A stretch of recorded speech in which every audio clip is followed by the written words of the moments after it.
আফিয়ার মাকে ফোন দিয়ে বলছে আপনি এত কথা বলেন কেন, আপনার একটা বাচ্চা আছে তুলে নেওয়া হবে। আমাদেরকেও ফোন দেওয়া হয়, বাসায় নানান রকম হুমকি দেওয়া হয়। মেহেরিন ম্যাডামের হাজবেন্ড বলেছে যে আমি যদি আসতে না পারি আপনি এগুলো মিডিয়ায় বলবেন। হেড মিস স্কুল শাখায় খাদিজা মিস, তিনি কোচিং ব্যবসার মূল হোতা, তিনি পার্সেন্টেজ খায়। মেহেরিন ম্যাডাম বারবার নিষেধ করছে যে যে বাচ্চাগুলো দুর্বল, 8 জন 10 জন 5 জন 6 জন বাচ্চা যদি দুর্বল থাকে শুধুমাত্র সেই দুর্বল বাচ্চাগুলোকে কোচিং করান। কেন জোর করে 30-40 জন বাচ্চাকে কোচিং করানো হবে? এইটা নিয়ে মেহেরিন মিসের সাথে এই হেডমিস্ট্রেসের দ্বন্দ্ব ছিল। মেহেরিন মিস একজন মানবিক ম্যাডাম ছিল, এই জন্যই কিন্তু উনি আগুনে পড়ে মারা গেছে বাচ্চাদের বাঁচাতে গিয়ে। 2 জন ম্যাডাম মারা গেছে, অন্যরা কিন্তু 500 টিচার এই টোটাল সব কিন্তু যা আমি বলছি না যে আরো মারা যাইতো, কিন্তু মেয়ে কিন্তু আগে আসেনি। মেহেরিন মিসের সাথে এই কোচিং ব্যবসা নিয়ে দ্বন্দ্ব ছিল, উনি চাইতো না। আমরা আগামী 72 ঘন্টার মধ্যে এই যে কোচিং ব্যবসার মূল হোতা, কোচিং ব্যবসার পার্সেন্টেজ দিয়ে 3টা ফ্ল্যাট কিনছে, এটা মেহেরিন মিসের হাজবেন্ড আমাকে বলছে আপনাদের জানানোর জন্য। এইটা আপনাদেরকে তদন্ত করতে বলছে। এই খাদিজা মিসের 72 ঘন্টার মধ্যে আমরা অপসারণ চাই। খাদিজা মিসের 72 ঘন্টার মধ্যে অপসারণ চাই। শিক্ষকের নাম কি? আমাদের কনক স্যার। কনক স্যার আমাদের সাইমার বাবার গায়ে হাত তুলেছে। আমরা এখানে কি করেছি ভাই? আমরা এখানে সুষ্ঠু তদন্ত চাচ্ছি, বিচার চাচ্ছি। আমাদেরকে নানান রকমের হ্যারাসমেন্ট করা হচ্ছে, ফোন দিয়ে ভয় ভীতি দেখানো হচ্ছে, তুলে নিয়ে যাওয়ার হুমকি দেওয়া হচ্ছে। আফিয়া হচ্ছে সেই বাচ্চাটা, যে বাচ্চাটা গিরিলের সাথে পড়েছিল, একটা বাচ্চা মনে আছে, লেগেছিল, 4 দিন পরে পেয়েছে, ওই বাচ্চাটা হচ্ছে আফিয়া। আফিয়ার মাকে ফোন করা হয়েছে, ফোন করে বলছে আপনার তার একটা বাচ্চা আছে না, উঠিয়ে নিয়ে যাব। আপনি এত কথা বলেন কেন? আফিয়ার আম্মা কই? আফিয়ার আম্মা কোথায়? ওইটা একটু বলেন। আমাদের বাচ্চাগুলো পুরো কয়লা হয়ে গেল। আমাদের মা, আমাদের বোনরা বাচ্চাগুলোকে যে একবার শেষবারের মতো দেখবে সেই দেখার পরিস্থিতি ছিল না। আচ্ছা, আমার যখন ভাগ্নি মারা গেছে, আমার বোন কিন্তু বাচ্চাটাকে দেখতে পায়নি, কেউ দেখতে দেয়নি, জোর করে দেখানো হয়েছে। আফিয়া, ওই যে জানলার সাথে একটা বাচ্চা ঝুলেছিল না ভাই, আগুন ধাও ধাও করে জ্বলছে, জানলার সাথে লেগেছিল। আফিয়ার মাকে আফিয়া দেখতে পাচ্ছে, দেখতে পাইনি, কাছেও যাইতে দেয়নি। এরকমের যে বাচ্চাগুলো পড়ে গেছে, তো আমাদের সাথে একাত্মতা ঘোষণা করে কিছু শিক্ষার্থী আসছিল, সেই শিক্ষার্থীদেরকে টিসি দেওয়ার জন্য প্রত্যেক বাসায় ফোন দেওয়া হয়েছে। এবং এই মানববন্ধন করার আগে আমাদের প্রত্যেকটা বাসায় হেডমিস্ট্রেস স্কুল শাখায় খাদিজা মিস ফোন করছে। ফোন করে যেমন আমার বোনকে ফোন করে জিজ্ঞেস করছে আমি কি করি, আমার বয়স কত, আমার দেশের বাড়ি কোথায়, ঢাকায় কোথায় থাকি, আমি কোথায় লেখাপড়া করছি, আমার স্কুল কোথায়, আমার কলেজ কোনটা, আমার ইউনিভার্সিটি কোনটা, এই সবগুলো জিজ্ঞেস করে। এবং প্রত্যেকটা পরিবারে ফোন দিয়ে সেই পরিবারে কোন পরিবারে কতজন সদস্য, পরিবারের সদস্যরা কি করে, প্রত্যেকটা পরিবারে এখন খবর নেওয়া হচ্ছে বা থ্রেট দেওয়া হচ্ছে। আমি আপনাদেরকে জানাই দিচ্ছি, আপনার আম্মাকে ফোন দেওয়া হয়েছে, আপনার একটা সন্তান গেছে, আপনি এত কথা বলেন কেন, আপনার আর একটা সন্তান আছে না, তুলে নেওয়া হবে। আমাদের কোনো পরিবারের কাউকে যদি তুলে নেওয়া হয়, কারো যদি কোনো ক্ষতি হয়, এর জন্য স্কুল কর্তৃপক্ষ দায়ী থাকবে। আবারও বলে দিচ্ছি, আমাদের কোনো পরিবারের যদি কোনো রকম ক্ষতি হয়, প্রশাসন দিয়ে তুলে নেওয়া হয়, আমাদেরকে যদি গুম করা হয়, মব জাস্টিস করে মেরে ফেলা হয়, এর জন্য মিডিয়ার কাছে বলে যাচ্ছি, এর জন্য স্কুল কর্তৃপক্ষ দায়ী থাকবে। স্কুল কর্তৃপক্ষকে দায়ী করবেন। আমরা কোনো হুমকি ভয় পাই না, কোনো কিছুই ভয় পাই না, আমরা ঘুমাই না ভাই। আমাদের বাচ্চাগুলো পুড়ে কয়লা হয়েছে, আমরা ঘুমাই না, আমরা বেঁচে আছি, আমরা মরার মতো বেঁচে আছি, এর চেয়ে মরে যাওয়াই ভালো। আমাদের বাচ্চাগুলো কেমন বাচ্চা ছিল একটু দেখবেন ভাই। ঘরের আলো, প্রত্যেকটা ঘরের ফুল, সব ঘর নিভে গেছে, সব ঘরের বাতি নিভে গেছে। তো এমন একটা পরিস্থিতিতে সরকারের পক্ষ থেকে, মানে প্রধান উপদেষ্টার পক্ষ থেকে, আর বাচ্চাদের একটু বলি যে তোমাদের যদি টিসি দেওয়ার হুমকি দেওয়া হয়, মিডিয়া এবং আমরা সঙ্গে আছি, তোমরা ভয় পেও না।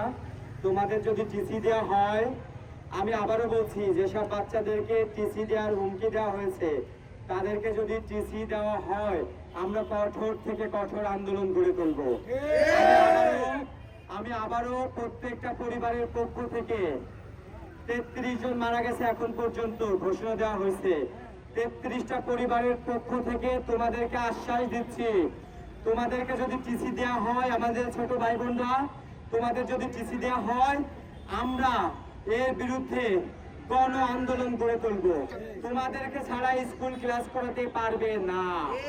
আমরা তোমাদের সঙ্গে নিয়ে স্কুলের গেটে অমরণ অনশন করব।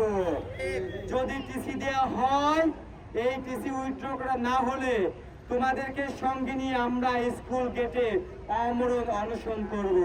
আমরা তোমাদের ছেড়ে যাব না।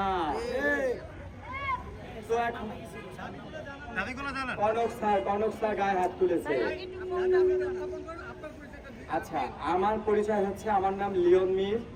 আমি ফাতেমা আক্তারের মামা। ক্লাস 3-তে নিহত, যে আগুনে পুড়ে মারা গেছে, ক্লাস 3-তে পড়তো। আমি ফাতেমার মামা।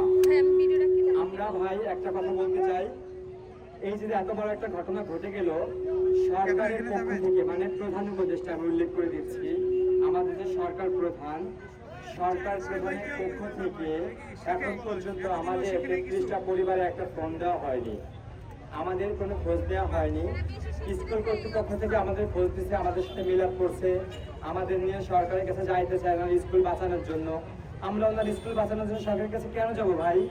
স্কুলে যদি কোনো দোষ থেকে থাকে, কোনো অপরাধ থেকে বেআইনি কাজ করে থাকে, তাহলে সরকার তদন্ত করবে, সরকার বিচার করবে। আমরা কেন স্কুল বাঁচানোর জন্য সরকারের কাছে যাব? তাও হচ্ছে কিভাবে যাব? উনি আবেদন করছে যে সমস্ত আবেদনের বিষয় হচ্ছে সমস্ত আহত এবং নিহত পরিবারের পক্ষ থেকে প্রধান উপদেষ্টার সাথে দেখা করার জন্য আকুল আবেদন জানাচ্ছি। আমরা আকুল আবেদন জানা দেখা করতে যাব, নাকি সরকারের পক্ষ থেকে আমাদের খোঁজ দেবে ভাই? ডক্টর ইউনূস নোবেল পুরস্কার পাইছে, উনি একজন বিশ্বখ্যাত ব্যক্তি। উনি এখন বাংলাদেশ সরকারের দায়িত্ব আছে, সংস্কার করছে, বাংলাদেশকে এগিয়ে নেওয়ার জন্য যাচ্ছে। কিন্তু এত বড় একটা ঘটনা ঘটে গেল, প্রধান উপদেষ্টার পক্ষ থেকে, ওনার প্রেস উইং থেকে আমাদের 33টা পরিবার রেখে একটা সান্ত্বনামূলক ফোন দিতে পারতো না ভাই? ক্ষতিপূরণ কি? আমার ক্ষতিপূরণ কি হবে ভাই? ক্ষতিপূরণ মানে একটাই, আমাদের বাচ্চা ফেরত দেওয়া, তাই না ভাই? তো ক্ষতিপূরণ টাকা দিয়ে কি ক্ষতিপূরণ হয়? হ্যাঁ, ক্ষতিপূরণ হচ্ছে বাচ্চাকে ফেরত দেওয়া। তো আমরা খুবই কষ্ট পাইছি প্রত্যেকটা পরিবারের পক্ষ থেকে, প্রধান উপদেষ্টার পক্ষ থেকে আমাদের একটা পরিবারে একটা ফোন দেওয়া হয়নি যে আমি আপনাদের সাথে আছি, আপনাদের বাচ্চাকে ফেরত দিতে পারবো না, কিন্তু আপনাদের সাথে আছি, আমি আপনাদের দুঃখের ভাগিদার। আমি এটা কি প্রধান উপদেষ্টা বলতে পারতো না ভাই?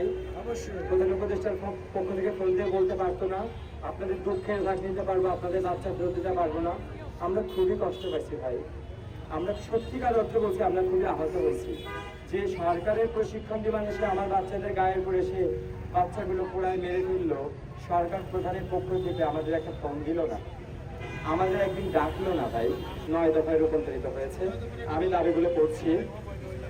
দাবি নাম্বার 1, মাইলস্টোনে যে ট্র্যাজেডি, যে বিমান দুর্ঘটনা হয়েছে, এর সুষ্ঠু তদন্ত এবং বিচার নিশ্চিত করতে হবে। দাবি 2, সারা বাংলাদেশে মাইলস্টোন সহ সারা বাংলাদেশে সকল শিক্ষা প্রতিষ্ঠানে কোচিং ব্যবসা বন্ধ করতে হবে। দাবি নাম্বার 3, সরকারের পক্ষ থেকে প্রত্যেকটা নিহত পরিবারকে, এক পরিবারে 2 জন মারা গেছে, প্রত্যেকটা নিহত বাচ্চার জন্য বা যারা মারা গেছে 5 কোটি টাকা ক্ষতিপূরণ দিতে হবে। আমরা এটা ক্ষতিপূরণ বলি না, আমরা জরিমানা বলি। ক্ষতিপূরণ বলছে আইনে, এটা ক্ষতিপূরণ লেখা আছে। এর জন্য প্রত্যেকটা বাচ্চার জন্য বা যারা মারা গেছে 5 কোটি টাকা দিতে হবে, সমস্ত চিকিৎসার ভার বহন করতে হবে এবং আহতদের 1 কোটি টাকা দিতে হবে। এটা হচ্ছে সরকারের পক্ষ থেকে।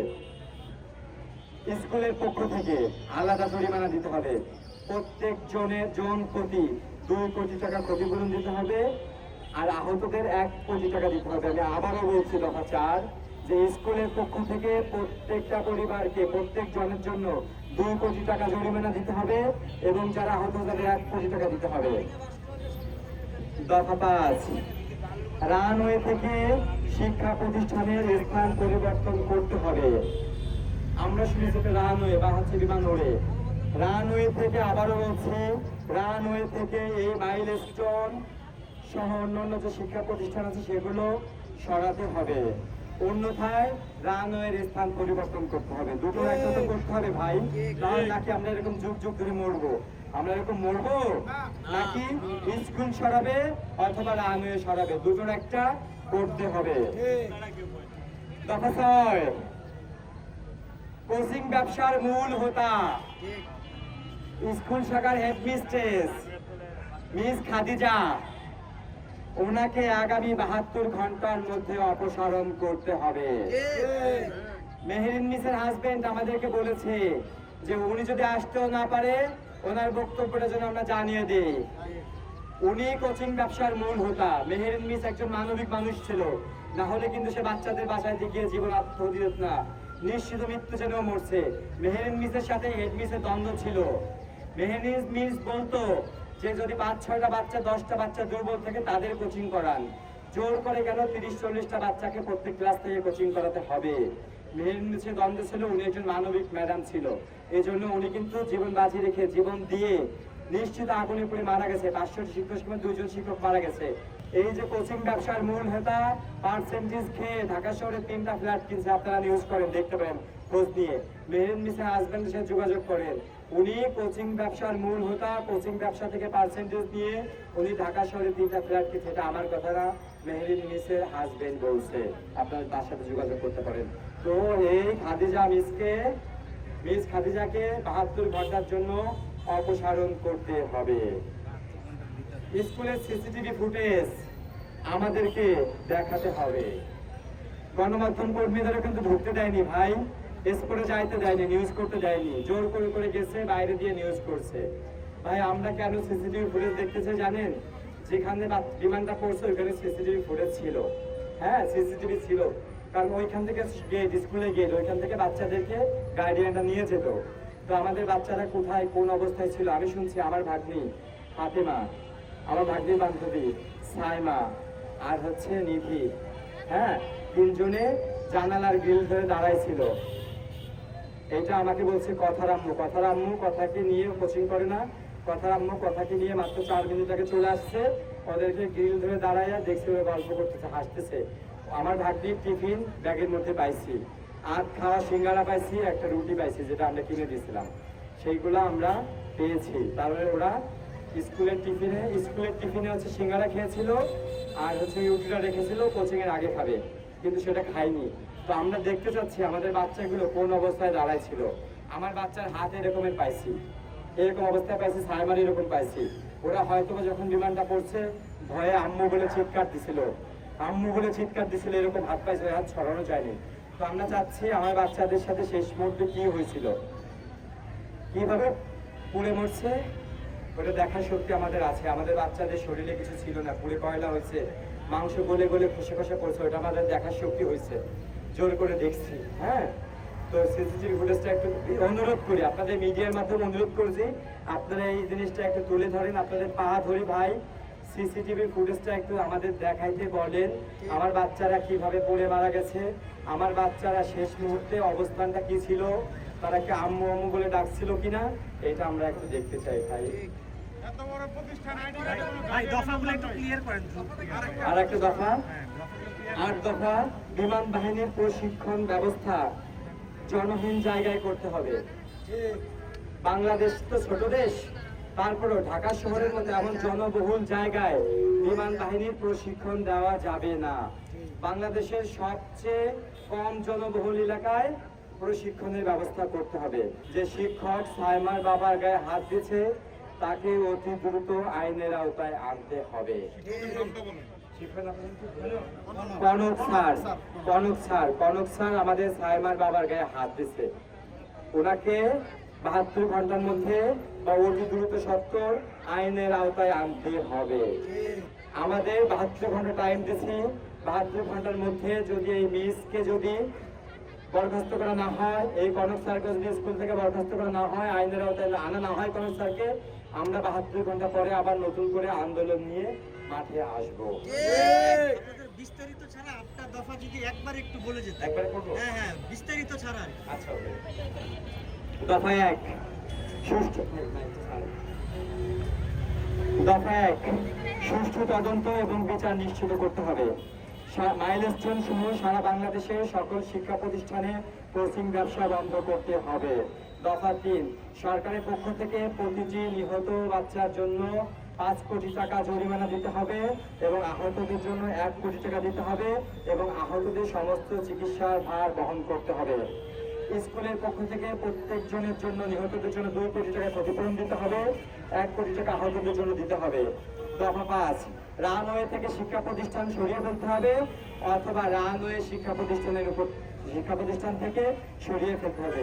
হয় রানওয়ে থাকবে, না হয় শিক্ষা প্রতিষ্ঠান থাকবে। 6, কোচিং ব্যবসার মূল হোতা যিনি পার্সেন্টেজ খায়, স্কুল শাখার হেডমিস্ট্রেস মিস খাদিজা, তাকে 74 ঘন্টার মধ্যে অপসারণ করতে হবে। স্কুলের সিসিটিভি ফুটেজ আমাদেরকে দেখাতে হবে।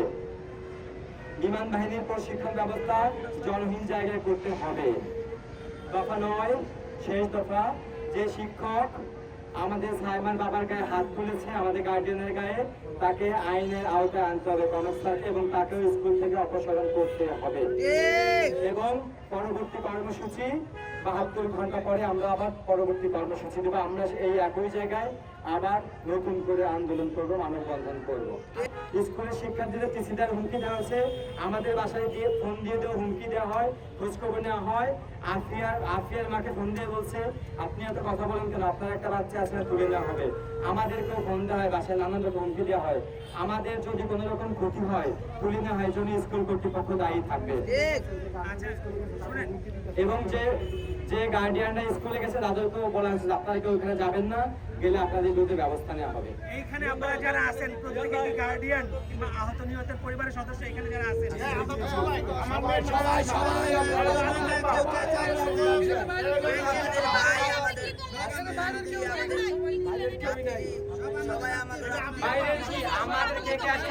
আমি একটু বলি এইখানে কারা আসছে আমি বলি।